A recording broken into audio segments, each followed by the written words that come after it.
pare ko, ipasensya na kayo kung di tayo nakakapag-upload everyday kasi nga na-busy tayo dito sa Parisan mga pare ko. So, nandito tayo sa Parisan natin magluluto ngayon mga pare ko.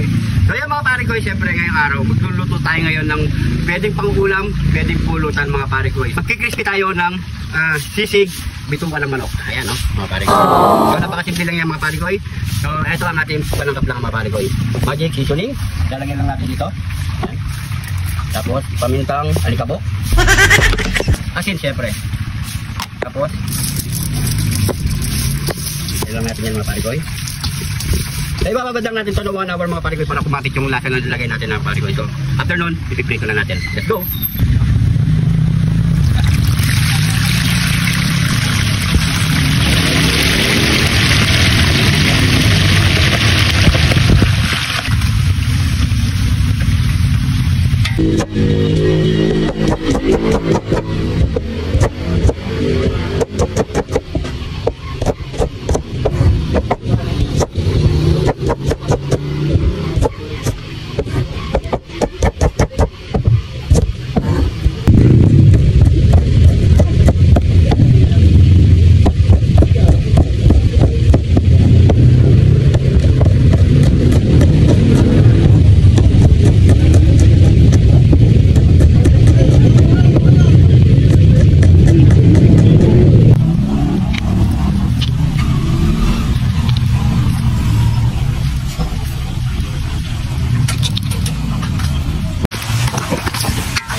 Test na tayo. Ito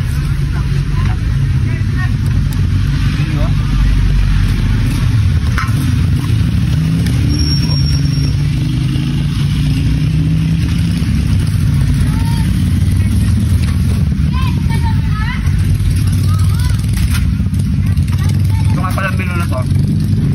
Nasanay natin dito sa Parisan natin mga paligoy para may choices kayo iba mga paligoy. Kaya try nyo na. Solid, napakasarap. Lalo na sa pulutan. Pati-taste test pa natin sa iba. Ngayon kaya rin natin tikman niya. Tikman na.